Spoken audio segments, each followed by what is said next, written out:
Halo pemirsa, selamat pagi. Ya, apa kabar pemirsa TVR Parlemen dimanapun Anda berada? Berjumpa lagi dalam program TVR 09 bersama saya Dadi Ramadan dan juga rekan saya. Saya Rini Reski. Dalam 30 menit ke depan kami akan sajikan kepada Anda sejumlah berita nasional, khususnya dari sudut pandang DPR RI, sebagai referensi Anda dalam memahami dinamika politik, hukum, ekonomi, sosial, dan juga budaya di Indonesia. Pemirsa TVR Parlemen, inilah TVR 09 selengkapnya.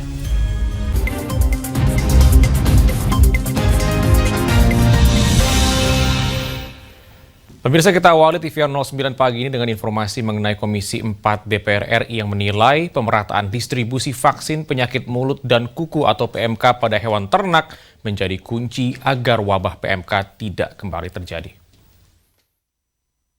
Pemberian vaksinasi pada hewan ternak dilakukan untuk mencegah wabah penyakit mulut dan kuku atau PMK kembali menjangkit. Komisi 4 DPR RI mendorong pemerintah berkoordinasi antar kementerian dan lembaga untuk melakukan vaksinasi PMK secara massal dan merata ke seluruh Indonesia. Wakil Ketua Komisi 4 DPR RI Anggia Ermarini mengatakan, PMK merupakan penyakit golongan airborne disease atau menyebar melalui udara hingga 10 km. Daerah dengan capaian vaksinasi tinggi seperti Jawa Timur disebut tetap berisiko terserang PMK jika capaian vaksinasi daerah lainnya masih rendah. Untuk itu, Anggia menyebut pemerataan vaksinasi PMK menjadi kunci agar PMK tidak kembali mewabah. Yang paling besar memang di Jawa Timur 90%. Tapi di provinsi lain masih di bawah 50%, bahkan di bawah 30%. Itu masih menjadi catatan atau menjadi concern tersendiri karena kita tahu PMK itu punya model disease-nya adalah airborne disease, jadi cepat banget kalau misalnya tidak segera di misalnya kalau Jawa Timurnya bagus, kalau Jawa Tengahnya jelek ya nanti gampang bisa mudah lagi. Lebih lanjut, anggota Komisi 4 DPR RI Johan Rosihan menyebut, pemerintah perlu melibatkan Komisi 4 dalam pendistribusian vaksin ke seluruh Indonesia. Komisi 4 akan memastikan vaksin terdistribusi merata hingga ke tingkat desa, terutama di daerah pemilihan masing-masing anggota. Melakukan vaksinasi massal yang diinisiasi oleh anggota Komisi 4 agar kemudian sebaran dari vaksinasi ini bisa diselesaikan. Dari Surabaya, Jawa Timur, Ken Suwari, TVR Parlemen melaporkan. Kita beralih ke berita mengenai Komisi 11 DPR RI yang mendorong pemerintah pusat untuk mempercepat realisasi dana bagi hasil sawit, yang tentunya diharapkan dapat mengatasi kemiskinan di daerah tersebut, juga dapat meningkatkan devisa negara dan juga ketahanan negeri. Pemerintah telah resmi menandatangani Peraturan Pemerintah Nomor 38 Tahun 2023 tentang dana bagi hasil perkebunan sawit. Komisi 11 DPR RI meminta DBH segera direalisasikan agar dapat berdampak positif bagi perkembangan daerah penghasil sawit dan sekitarnya. Anggota Komisi 11 DPR RI Marsyaman Saragi mendorong pemerintah pusat mempercepat realisasi DBH agar infrastruktur jalan dari dan menuju lokasi perkebunan yang rusak akibat kegiatan usaha sawit dapat segera diperbaiki. Peremajaan kebun sawit rakyat juga perlu segera dilakukan untuk meningkatkan produktivitas. Di dalam programnya BPDPKS ini, dana itu bukan hanya kepada wilayah-wilayah yang ditanami kebun sawit, tapi juga kota yang dilalui, sering dilalui oleh angkutan kelapa sawit maupun angkutan minyak sawit, yaitu CPO, juga mendapat bantuan untuk perbaikan infrastruktur. Nah, ini dimulai tahun ini dan seterusnya nanti.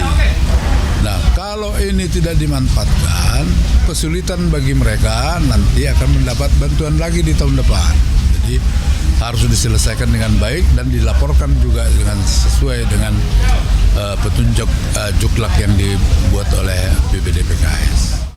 Lebih lanjut, Marsyaman menyebut, sebagai salah satu daerah penghasil kelapa sawit terbesar, Pemda Sumsel harus memanfaatkan DBH untuk meningkatkan pendapatan asli daerah. Dana ini juga diharapkan bermanfaat bagi pengentasan kemiskinan, membangun desa, meningkatkan devisa negara, dan ketahanan energi. Dari Palembang, Sumatera Selatan, Mario, TVR Parlemen melaporkan. Pemirsa, saat lagi kami akan memberikan informasi kepada Anda mengenai pemberantasan peredaran narkoba di lembaga pemasyarakatan. Jangan kemana-mana pemirsa, tetaplah di TVR 09.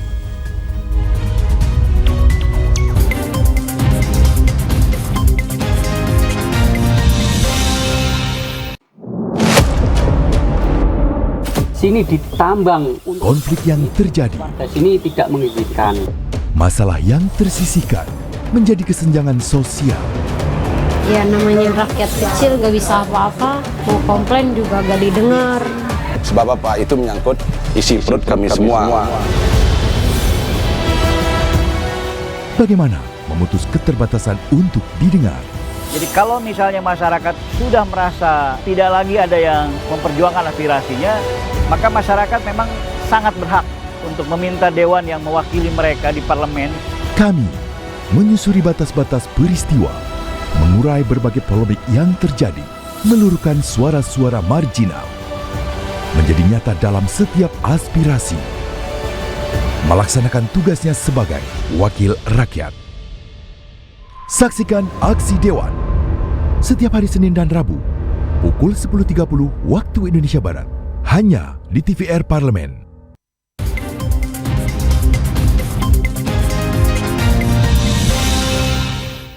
Kembali di TVR 09 pemirsa. Sebagai upaya untuk memberantas peredaran narkotika terutama dalam lapas, Komisi 3 DPR RI mendorong pihak kepolisian daerah dan Badan Narkotika Nasional Provinsi Bali menggencarkan berbagai upaya preventif serta menindak tegas para pelaku perdagangan narkotika. Kasus narkotika di Provinsi Bali mengalami kenaikan setiap tahunnya. Bahkan beberapa waktu lalu ditemukan kasus perdagangan narkotika dari dalam lembaga pemasyarakatan. Komisi 3 DPR RI terus mendukung upaya Polda dan Badan Narkotika Nasional Provinsi Bali untuk memberantas peredaran narkotika, terutama pengendalian dari dalam lapas. Dalam kunjungan kerja reses ke Polda dan BNNP Bali, anggota Komisi 3 DPR RI Habib Abu Bakar Al-Habsyi meminta Polda dan BNNP Bali menggencarkan berbagai upaya preventif dan meningkatkan penegakan hukum untuk mengungkap peredaran gelap narkotika di wilayah hukum Bali. Masih banyak ditemukannya di lapas itu adalah transaksi narkoba, ya, yang masih bisa dengan segala cara dan besar jumlahnya. Yang menariknya BNN itu banyak menemukan juga beberapa hasil gemilang, yaitu jumlah narkoba, sabu-sabu dan lain-lain ditangkap. Tapi pada waktu yang sama pemain narkoba dan pengedar narkoba di Bali cukup tinggi. Pasca diungkapnya kasus perdagangan narkotika oleh narapidana dari dalam lapas, anggota Komisi 3 DPR RI Mulfahri Harahap meminta Polda dan BNNP Bali untuk menindak tegas para pelaku dan memberi perhatian khusus terhadap temuan ini, serta menyelidiki dugaan kasus perdagangan narkotika dari dalam lapas lainnya. Tadi disebutkan ada satu kejadian di Bali yang bisa diungkap, penyeludupan kristal putih, mungkin sabun, mungkin apa ya. Itu hanya satu yang bisa terungkap dan kami meyakini ada banyak kejadian di sini. Dari Denpasar, Bali, Vinita, TVR Parlemen melaporkan. Kita beralih ke berita mengenai Komisi 7 DPR RI yang berharap pembangkit listrik tenaga panas bumi atau PLTP Kamojang dapat menggelontarkan dana CSR-nya bagi para pelaku industri kecil dan juga menengah. Tentunya di sini pemirsa guna meningkatkan perekonomian dan juga taraf hidup masyarakat di sekitarnya. Komisi 7 DPR RI meminta PLTP Kamojang tidak hanya berorientasi pada bisnis dan keuntungan, tetapi harus bisa memberikan dampak positif kepada masyarakat di sekitar wilayah eksplorasi seperti pemberdayaan UMKM dan program peningkatan ekonomi. Wakil Ketua Komisi 7 DPR RI Edi Suparno mengapresiasi kepedulian PT Indonesia Power selaku pengelola PLTP Kamojang terhadap kondisi sosial masyarakat sekitar. Saat ini kita melihat bahwa kondisi di PLTP Kamojang itu betul-betul terpelihara dengan baik dan CSR yang dilakukan oleh PLTP Kamojang, pengelolanya dalam Indonesia Power, itu juga sangat baik karena mengembangkan banyak industri kecil dan menengah, banyak UMKM yang berkembang juga di sini, dan kami berharap bahwa selain pelestarian dan menjaga lingkungan, ini juga ada pengembangan terhadap sektor UMKM di sekitar daerah di mana Kamojang saat ini, PLTP Kamojang saat ini beroperasi, agar masyarakatnya juga bisa diberdayakan dan bisa disejahterakan kondisi perekonomiannya. Sementara itu, Direktur Jenderal Energi Baru Terbarukan dan Konservasi Energi Kementerian ESDM Yudo D. Priyadi berharap PLTP Kamojang melakukan inovasi yang dapat memberikan manfaat lebih kepada masyarakat serta para pelaku UMKM di wilayah tersebut. Yang lebih besar lagi kita akan terus kita garap. Artinya selain dari listrik, pengen kami juga itu kami sebut sebagai beyond electricity. Jadi misalnya penggunaan yang selain daripada listrik. misalnya direct use, menggunakan langsung panas bumi misalnya untuk pengeringan. Jika ada kopi misalnya untuk pengeringan kopi misalnya demikian. Atau yang kedua ialah untuk menghasilkan green hydrogen yang harganya lumayan ini, bisa jadi bisnis sampingan gitu kan ya. Fajar Ilhami, TVR Parlemen melaporkan. Pemirsa, Kepala Pusat PUU Polhukam Badan Keahlian Setjen DPR RI yang menilai dengan mengintegrasikan kriteria krisis dalam muatan materi undang-undang diharapkan undang-undang yang dihasilkan akan menjadi alat yang lebih efektif. Melalui forum Group Discussion Pusat Perancangan Undang-Undang Bidang Polhukam, Badan Keahlian Sekretariat Jenderal DPR RI berkomitmen membangun kolaborasi pencegahan political corruption berbasis krisis serta mengintegrasikannya dalam aturan perundang-undangan. Kepala Pusat PUU Polhukam Badan Keahlian Setjen DPR RI Lydia Suryani Widayati menjelaskan upaya ini bertujuan untuk memperkuat kerangka kerja krisis dalam pembentukan peraturan perundang-undangan. Menyarankan agar nantinya kalau krisis ini diterapkan dalam pembentukan peraturan perundang-undangan, terutama di undang-undang, itu bisa masuk di muatan materi dalam undang-undang, rancangan undang-undang. Jadi nanti biasanya kan setiap naskah akademik itu ada bab yang mengatur tersendiri tentang muatan RUU. Nah, di situ nanti kriteria krisis itu seperti apa itu sudah diatur di dalam muatan materi dalam rancangan undang-undang di naskah akademik. Sementara itu, akademisi Fakultas Hukum Universitas Pendidikan Nasional Putu Eva Ditayani menyoroti dampak yang luas dari political corruption yang mempengaruhi produk kebijakan hukum yang akan berdampak pada masyarakat umum. Kolaborasi ini menurut saya sangat penting karena bagaimanapun partisipasi publik itu menjadi salah satu komponen penentu dari hasil kebijakan publik. Jadi jika partisipasi publik itu kita deliberasikan dari berbagai sektor, dari berbagai pihak, karena kita nanti akan mendapatkan berbagai tanggapan, berbagai pandangan, berbagai masukan sehingga bisa menjamin efektivitas dalam pelaksanaannya. Dari Bali, Bari Ramadana, TVR Parlemen melaporkan. Nah pemirsa, di sini tahun 2024 nanti menjadi tahun terakhir masa bakti pemerintahan Presiden Jokowi dan juga Wakil Presiden Kiai Haji Ma'ruf Amin. Dan tentunya APBN 2024 memiliki peran penting dalam menyelesaikan program-program strategis dan memberikan fondasi yang kuat dan berkelanjutan untuk transformasi pemerintahan dan ekonomi yang berkelanjutan. Informasinya akan kami hadirkan sesaat lagi. Jangan kemana-mana, tetaplah di TVR 09.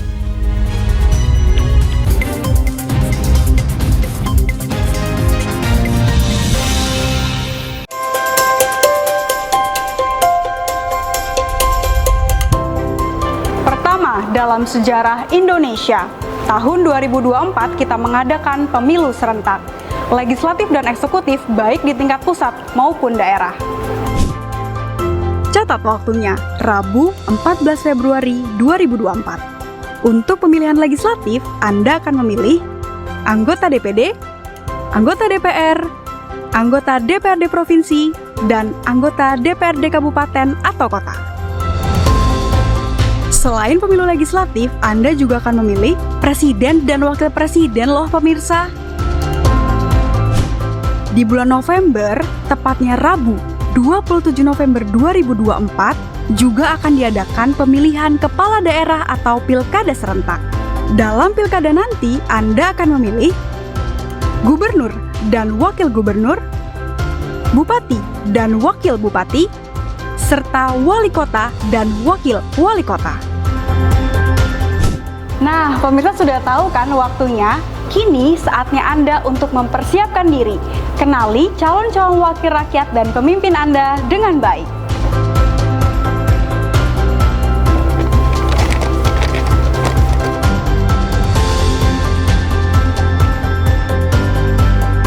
Jangan sampai kesempatan untuk memilih calon wakil rakyat dan pemimpin Anda terlewat begitu saja. Ayo ramaikan pesta demokrasi pemilu 2024 dengan meriah. Demi masa depan bangsa Indonesia.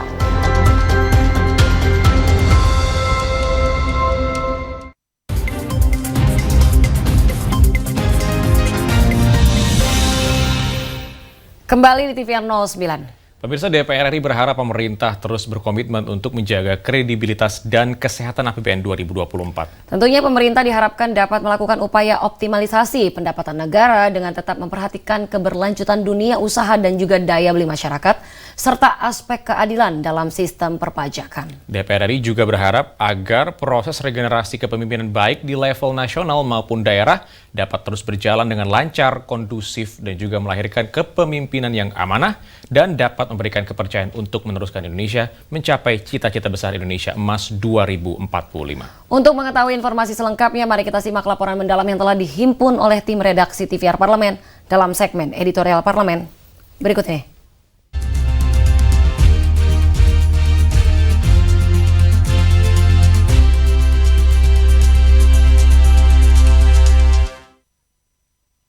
Selanjutnya kami akan menanyakan kembali kepada seluruh peserta sidang, apakah rancangan undang-undang tentang anggaran pendapatan dan belanja negara tahun anggaran 2024 dapat disetujui untuk disahkan menjadi undang-undang. Setuju?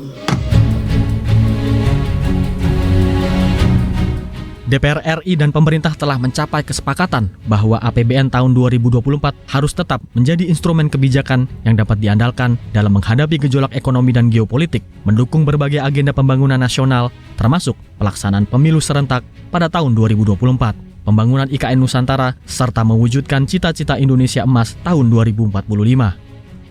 Kinerja anggaran bukan semata menjadi tugas dan wewenang pemerintah. Masyarakat perlu tahu bahwa DPR RI punya andil besar dalam merumuskan RAPBN serta menentukan pengalokasiannya.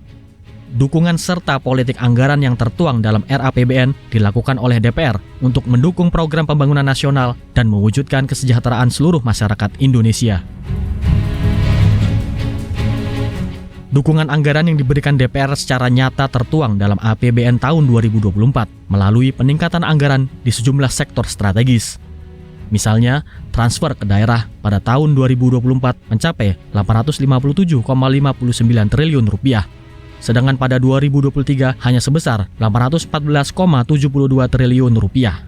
Komponen transfer ke daerah terbesar adalah DAU yang mencapai 427,69 triliun rupiah pada tahun 2024. DPR juga berkomitmen meningkatkan anggaran kesehatan sebagai bagian dari upaya menciptakan SDM sehat dan produktif.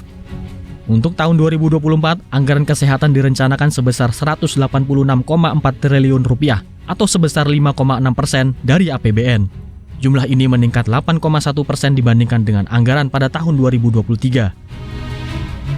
Berikutnya, DPR dan pemerintah sepakat mengalokasikan anggaran pendidikan sebesar 660,8 triliun rupiah atau 20% pada APBN 2024.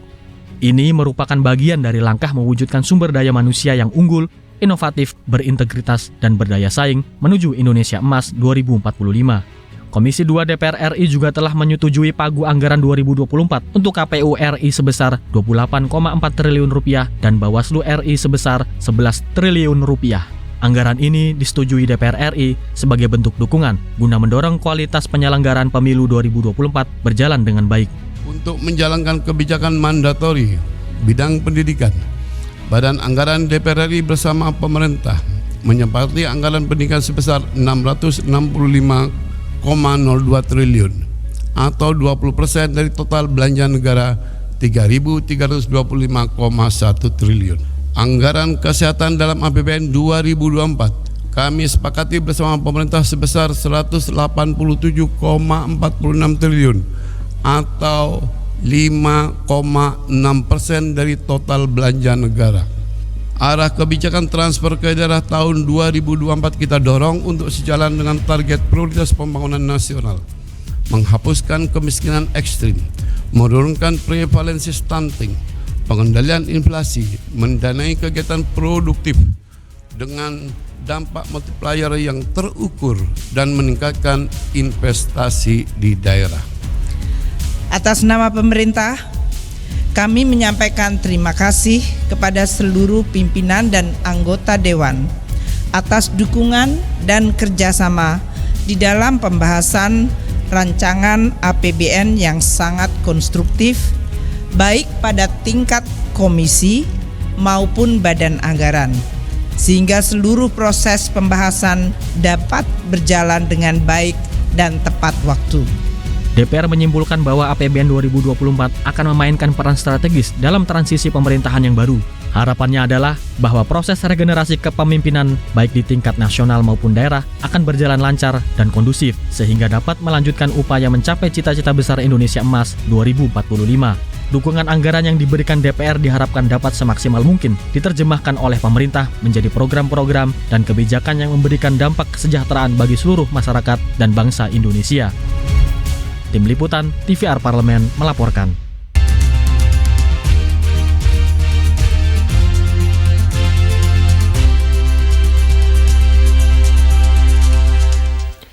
Memiliki beragam makanan yang penuh cita rasa dan menggugah selera yang sudah terkenal di kancah dunia membuat Indonesia menjadi negara favorit untuk dikunjungi, terutama bagi para pecinta kuliner. Keanekaragaman bahan dan juga rempah-rempah yang ada membuat makanan di setiap daerah memiliki cita rasa yang khas. Bagaimana dan seperti apa kuliner Indonesia yang diakui dunia ini? Jangan kemana-mana, tetaplah bersama kami di TVR 09.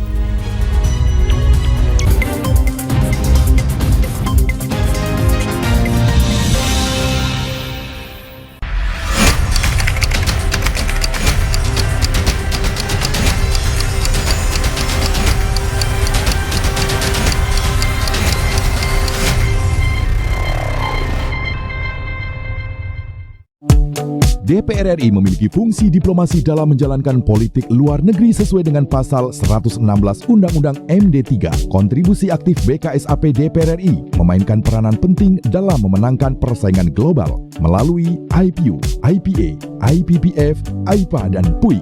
BKSAP memiliki komitmen yang tinggi dalam krisis kemanusiaan dunia. Fungsi diplomasi dijalankan untuk mendukung upaya pemerintah dalam melaksanakan politik luar negeri.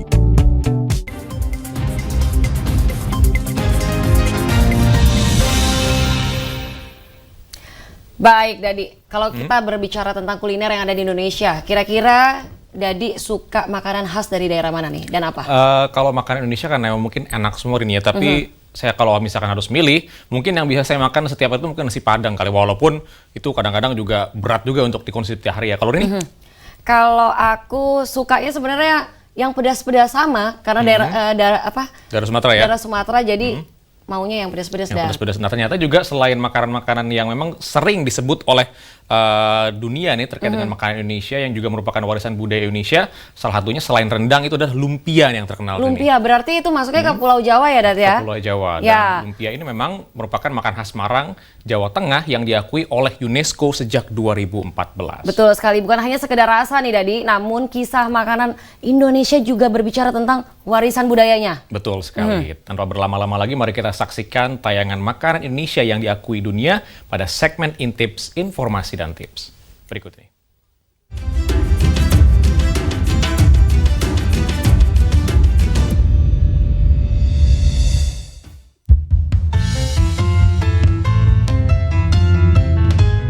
Makanan Indonesia bukan hanya sekedar hidangan, tetapi juga sebuah petualangan rasa yang telah menggoyangkan lidah orang-orang di seluruh penjuru dunia.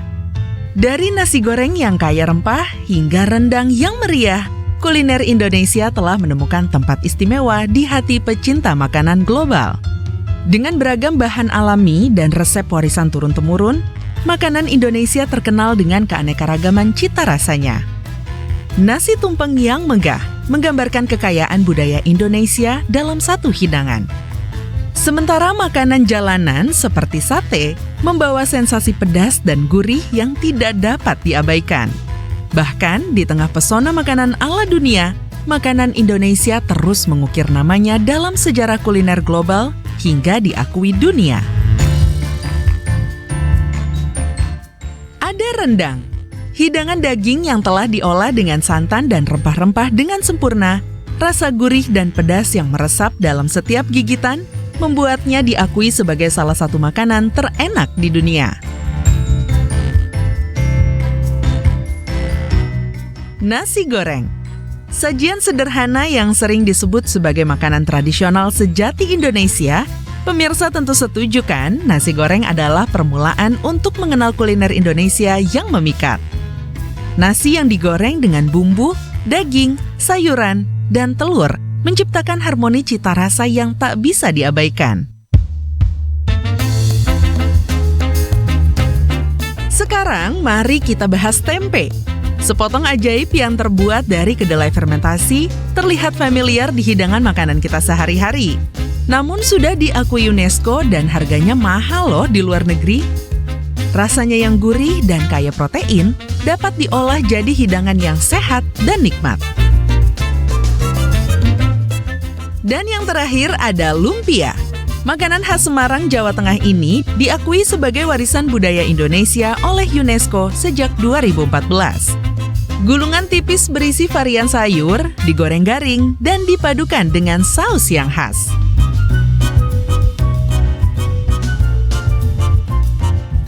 Masih banyak makanan Indonesia yang layak untuk diakui dunia. Karena kisah makanan Indonesia lebih dari sekedar rasa, tapi juga cerita tentang warisan budaya. Inilah alasan mengapa makanan Indonesia terus menjadi sajian terhormat di meja-meja di seluruh dunia dan menarik penikmat makanan untuk menjelajahi ragam rasa yang ditawarkannya.